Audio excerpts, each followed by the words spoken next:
chain is like the insulation in your house, right? Like it keeps you safe, it keeps you warm, but you kind of forget that it's there until you don't have it. The underpinnings of that, frankly, are as fragile now, if not more fragile, than they really were back in COVID. You think things are more fragile? Disruption only causes disruption in the supply chain. And when industry cannot plan, they freeze. All that to just say, it's weaker than it was during COVID because now we really don't even know what to expect in our own market. Now, you've been working with supply chain industries, but what are we really talking about here? Are we talking warehousing? Are we talking rail, highway? So, as we like to say at the Supply Chain Federation, port to porch. So if you think about what are all the pieces that get me my stuff, it's trains, it's rail, it's cars, it's trucks, it's everything that gets something to your door. Supply chain is a system of systems.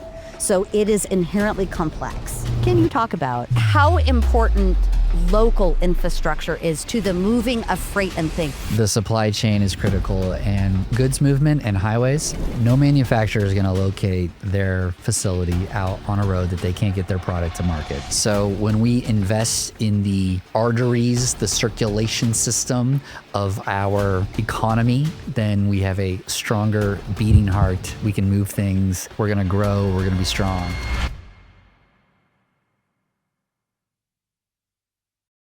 Welcome back to Between Two Shovels. On this episode, I welcome Amanda Blackwood, a strategic advisor to the Supply Chain Federation. We get into the details of indirect source rules and all the different things that need to go into warehousing, logistics, and supply chain infrastructure. So I hope you enjoy this episode. Amanda, thank you so much for being here. Thank you for having me. Oh my gosh. This is Between Two Shovels. Oh. So please, subscribe, like, and do all the things. Subscribe, like. Do you have merch? Do you have shovel merch?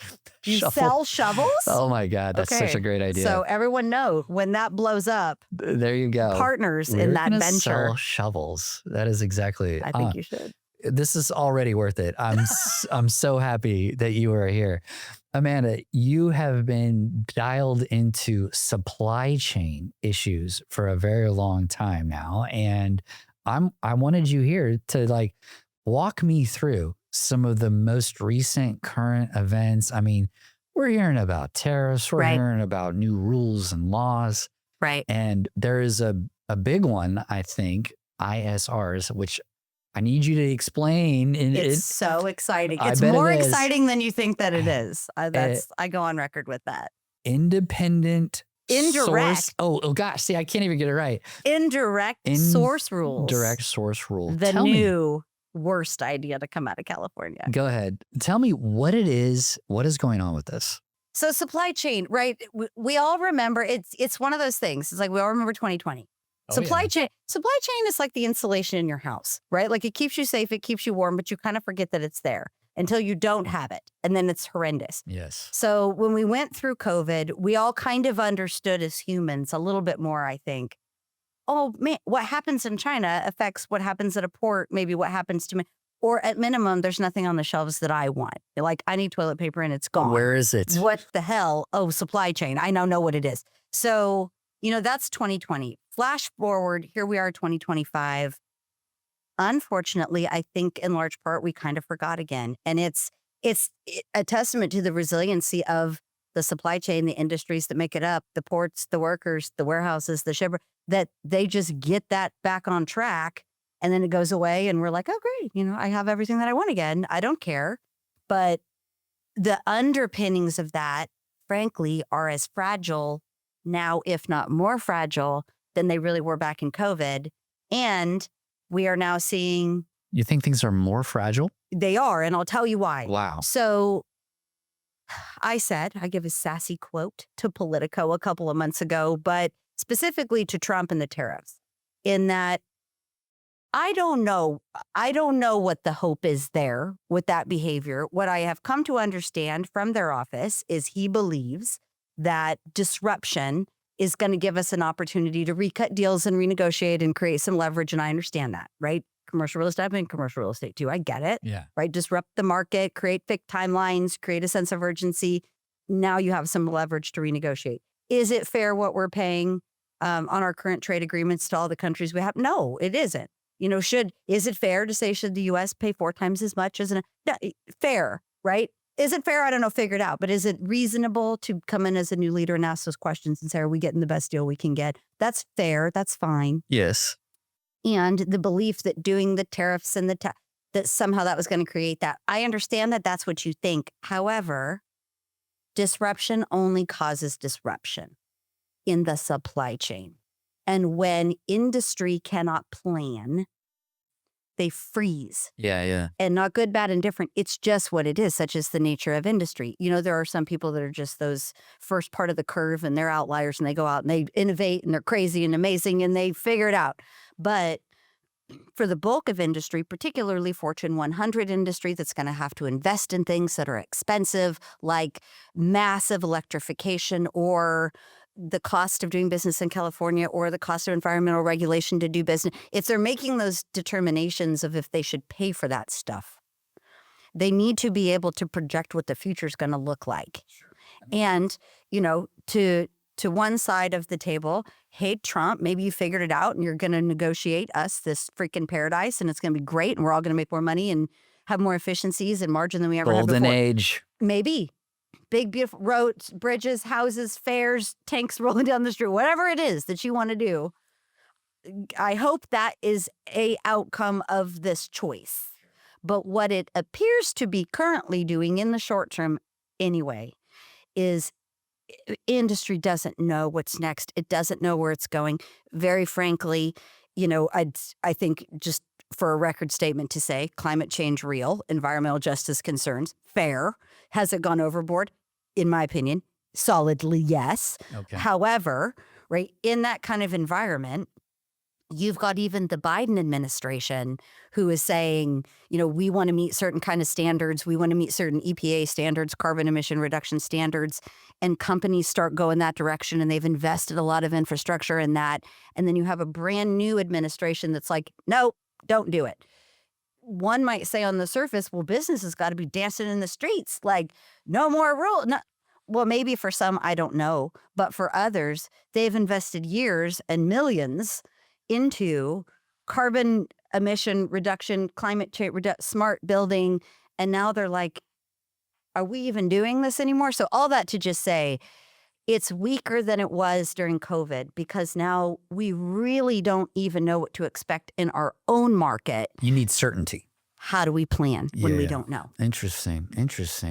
Now, you've been working with supply chain industries, but what are we really talking about here? Are we talking warehousing? Are we talking rail, highway?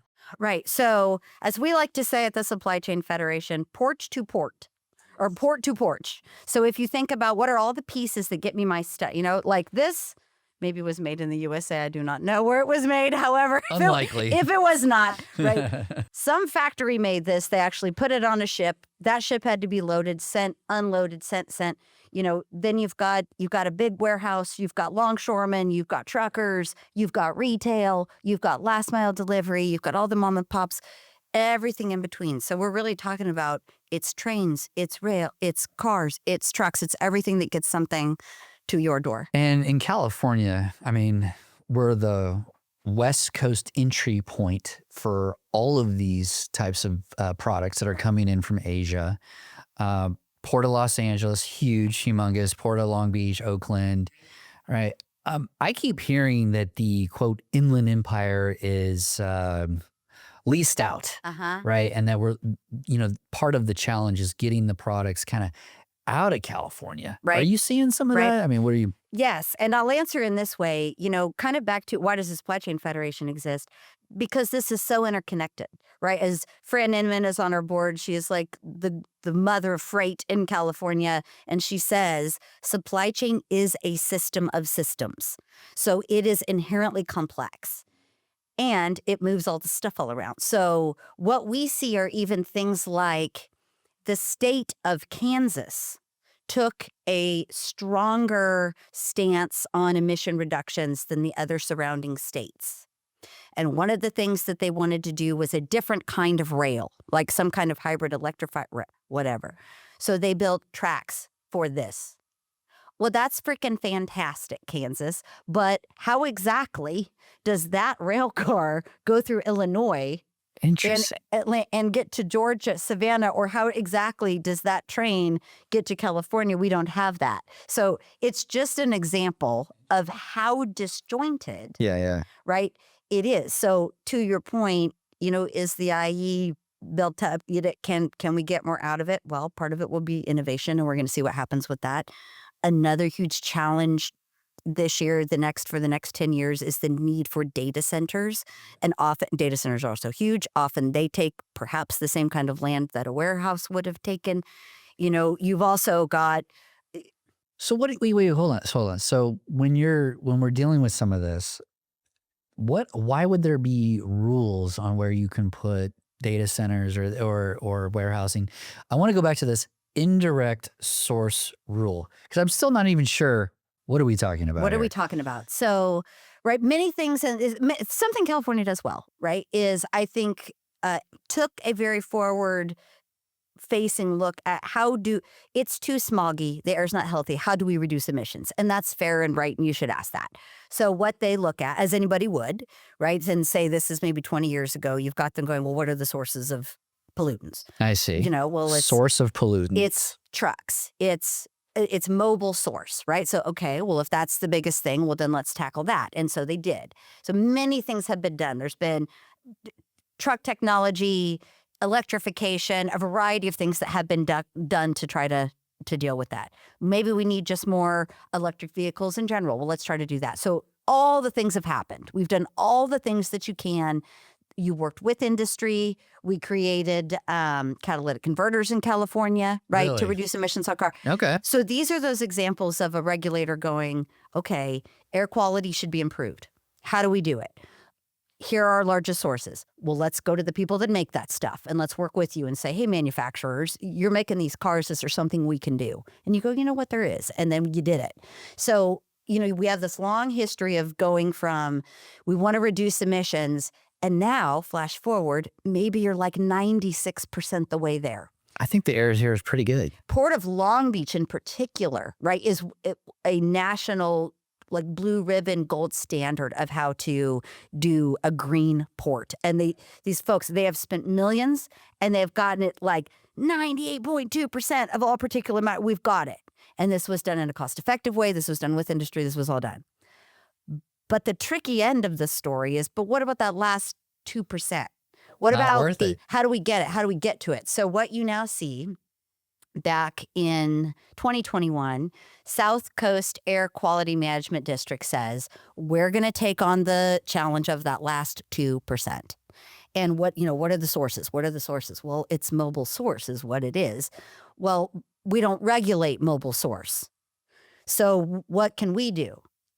Well, what about the other sources that attract the mobile source?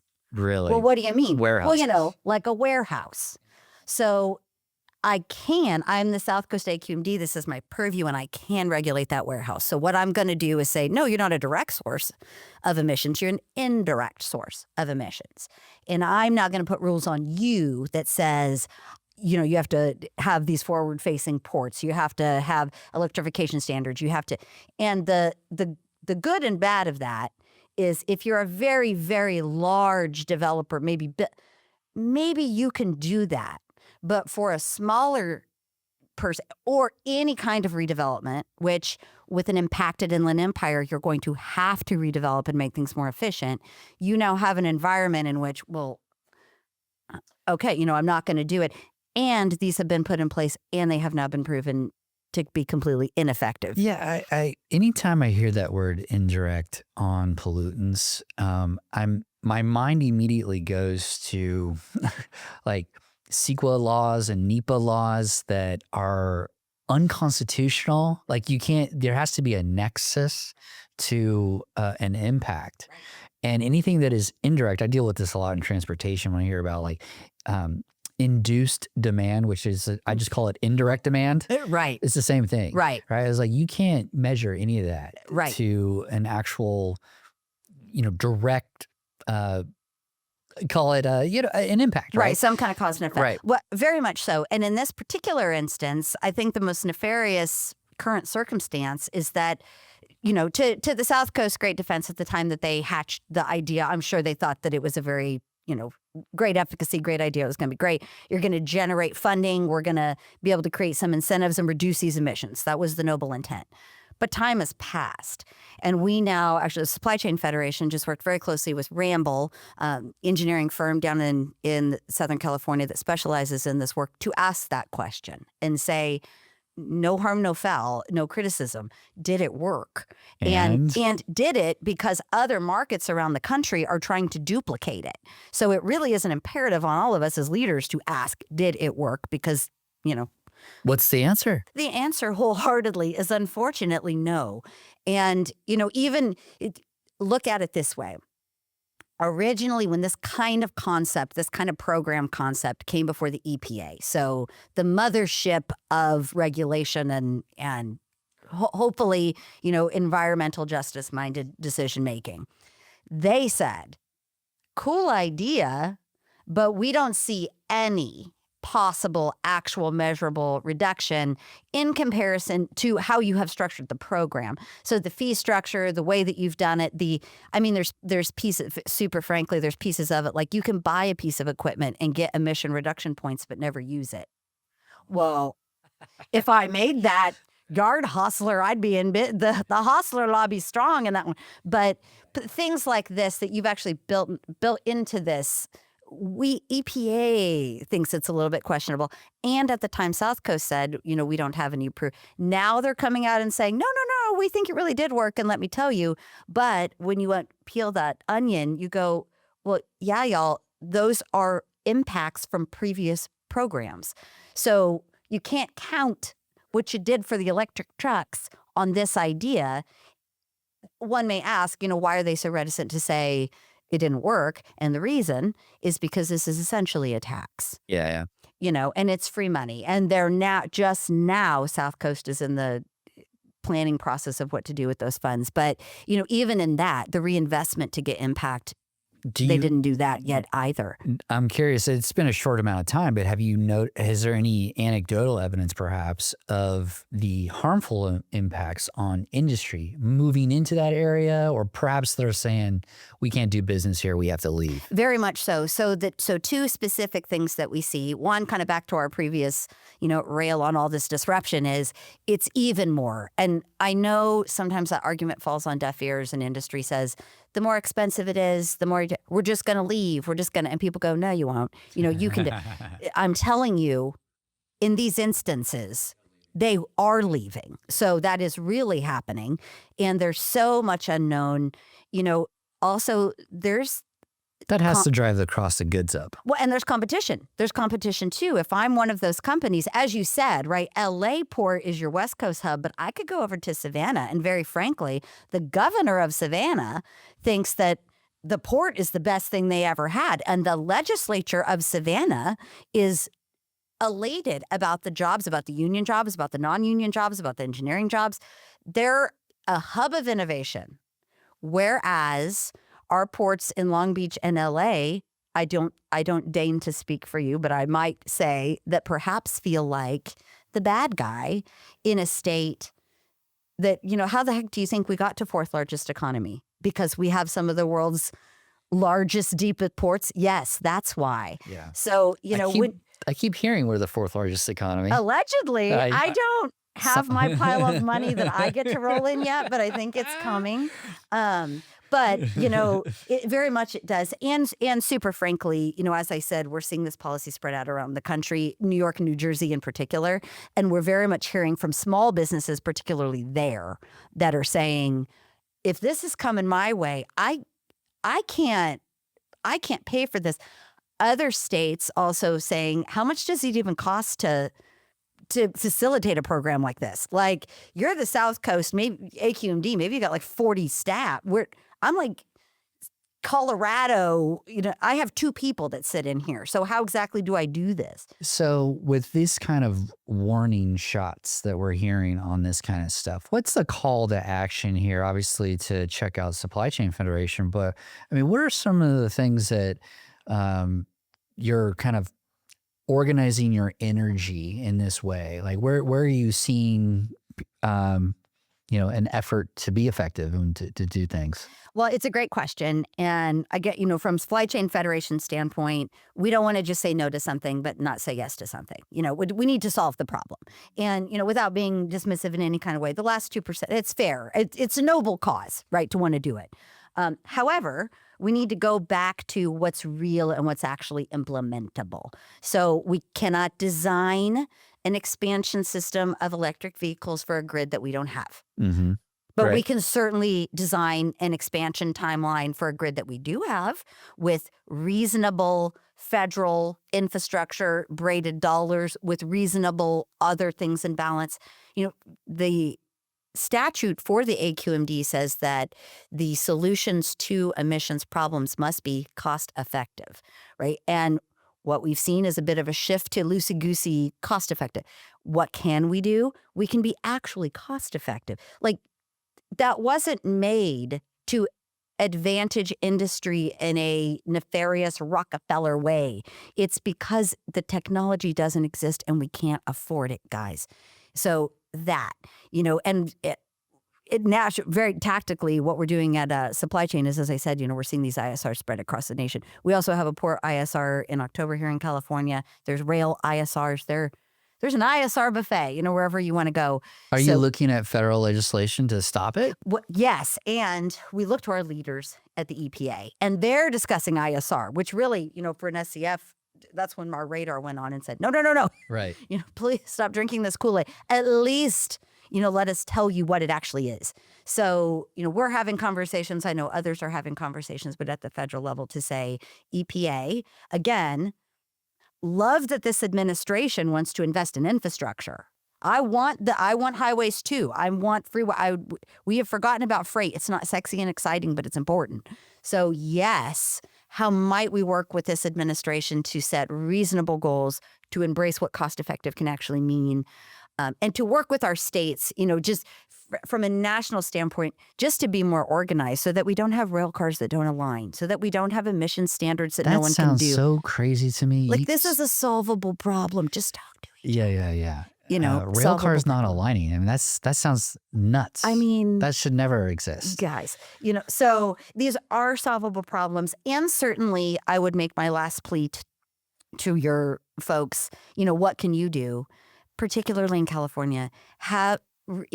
You have to reach out. I mean, it really is a democracy for a reason. You got to reach out to your local electeds. You got to reach out to your state electeds and say, it's too much. Not right now. I do not want to pay another $1,000, $3,000, $5,000, gas tax, housing, childcare, mental health, crime.